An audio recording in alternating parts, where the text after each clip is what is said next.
नमस्कार बच्चों, इस लेक्चर में हम लोग करेंगे force and laws of motion. ये 9th क्लास का चैप्टर है, फर्स्ट टर्मिनल के अंदर आता है और बहुत इंपॉर्टेंट चैप्टर है।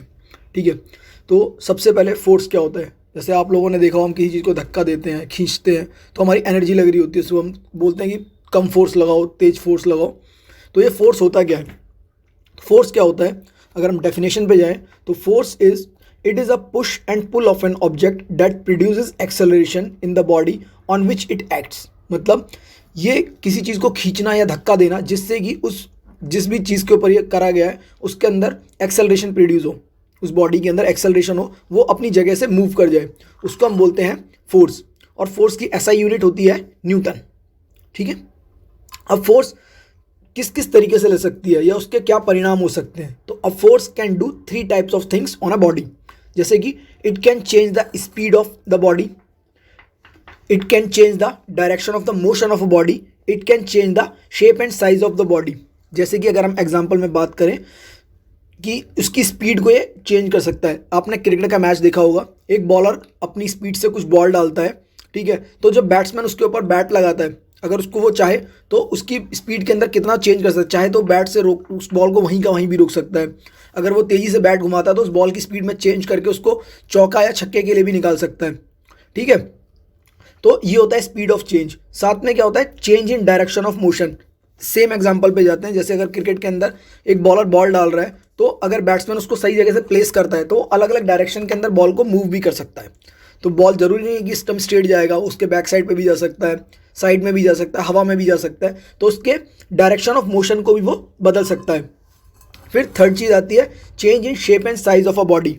अगर मान लीजिए जैसे कि आपके पास जैसे आपके घरों में जब आटा गूंथता है तो आटे के अंदर जब हम फोर्स लगाते हैं अलग अलग तो उसकी शेप के अंदर बार बार चेंज हो जाता है। मान लीजिए आपके पास कोई खाली बॉटल है, आप उसको दबाते हैं तो उसकी शेप में चेंज आ जाता है। तो ये किस चीज़ से आ रहा है, फोर्स से। तो फोर्स क्या कर सकती है, ये 3 तरीके के काम कर सकती है। अब फोर्स को हम मेनली 2 तरीके से क्लासीफाई करते हैं। एक होती है बैलेंस फोर्स और दूसरी होती है अनबैलेंस्ड फोर्स।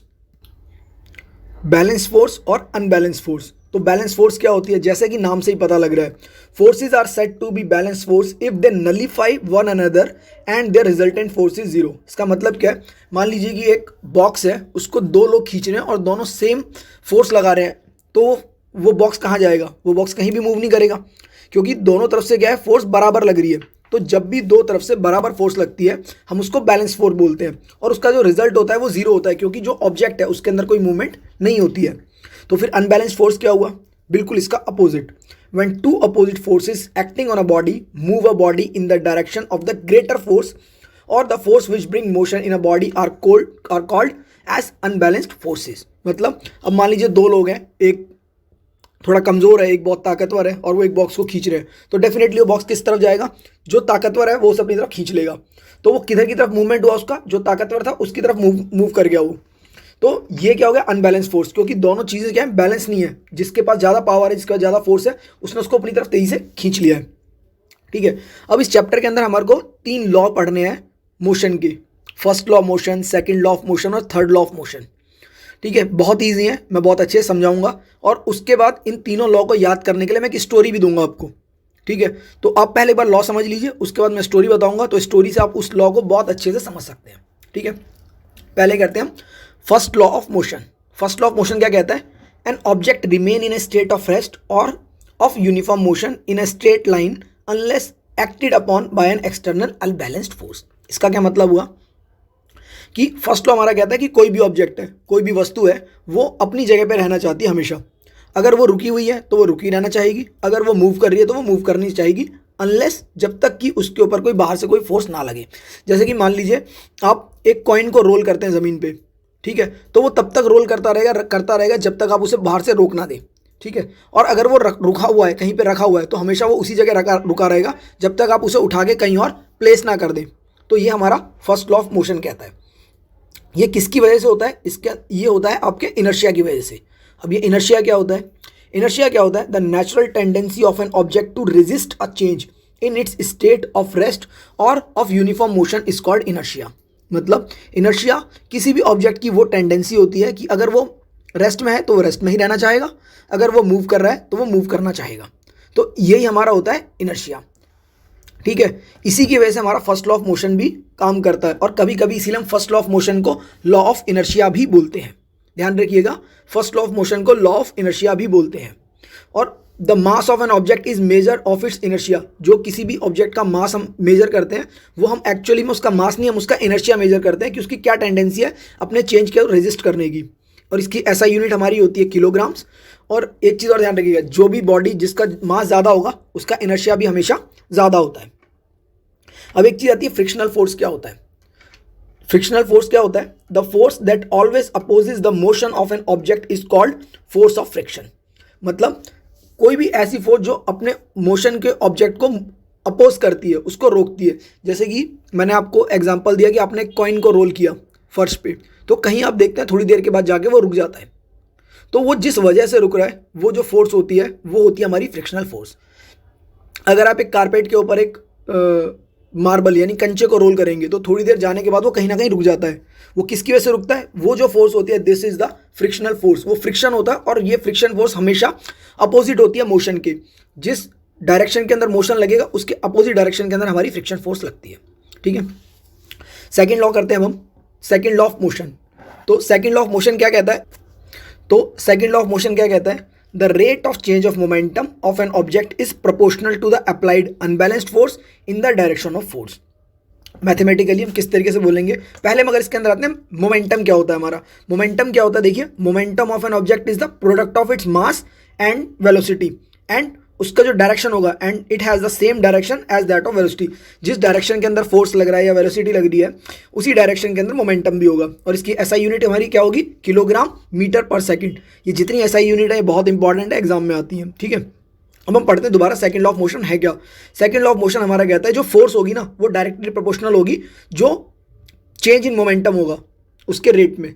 जो rate of change of momentum होगा उसके डायरेक्टली प्रोपोर्शनल होती है। तो मोमेंटम अभी मैंने क्या बताया, मोमेंटम क्या होगा? Mass into velocity. तो चेंज क्या होगा? Final momentum minus initial momentum. तो फाइनल मोमेंटम को डिफाइन करते हैं P2 से। P2 क्या हो गया आपका? mv। mv हो गया आपका P2, और P1 हो गया आपका mu।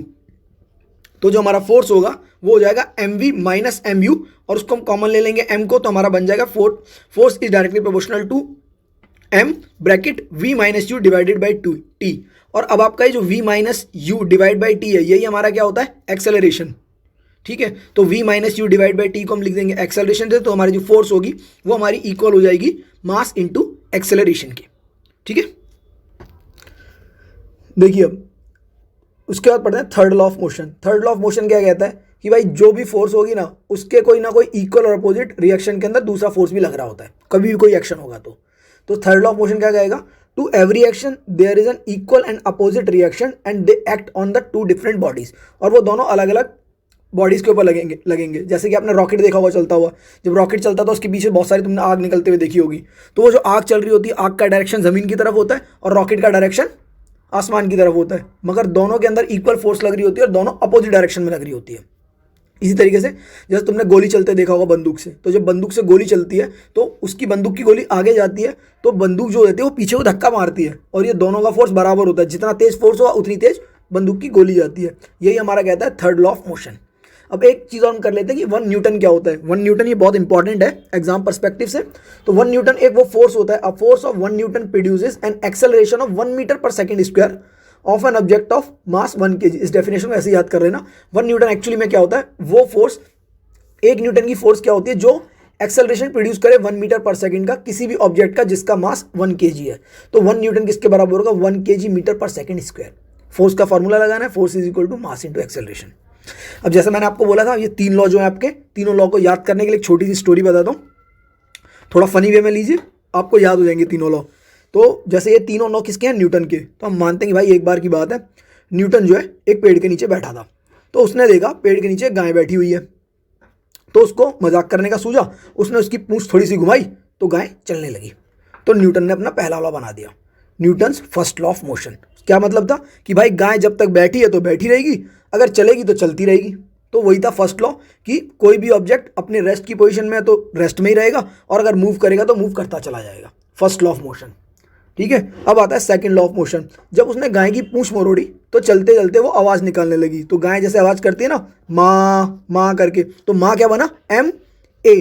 तो न्यूटन ने सेकंड लॉ बना दिया कि जो फोर्स लगाई उसने पूंछ मोड़ने में, तो फोर्स किसके इक्वल थी m a mass into acceleration. ठीक है, इसी को हम क्या बोलते हैं चेंज इन मोमेंटम भी बोलते हैं इसको, rate of change in momentum. ये बन गया सेकंड लॉ। अब आता है थर्ड लॉ। तो जब न्यूटन ने उसकी पूंछ मरोड़ी तो थोड़ा उसको दर्द भी हुआ। तो थर्ड लॉ क्या कहता है every action there is equal and opposite reaction. तो उसने न्यूटन को लात मार दी। ठीक है, तो जब भी कोई एक्शन होगा तो उसका एक अपोजिट रिएक्शन भी होगा। तो every action there is equal and opposite reaction and it will work on two different bodies. तो उसने गाय की पूंछ मोड़ी तो वो गाय के ऊपर रिएक्शन हुआ, और गाय ने न्यूटन को लात मारी तो वो न्यूटन पे रिएक्शन हो गया। तो इसी तरीके से न्यूटन के तीनों लॉ हैं, आप याद कर लीजिएगा। मैं उम्मीद करता हूँ बहुत अच्छे से आपको समझ में आ गया होगा। कुछ डेफिनेशन है ना याद कर लेना। नेक्स्ट लेक्चर के अंदर इनके कुछ और हम इंपॉर्टेंट क्वेश्चन करेंगे जो इससे रिलेटेड है, जो आपके इस चैप्टर के आते हैं। तो आप एक बार, दो बार या तीन बार इसको रिवाइज कीजिएगा तो आपको अच्छा लगेगा। ठीक है, ए फॉर एजुकेशन चैनल में आपका बहुत बहुत धन्यवाद।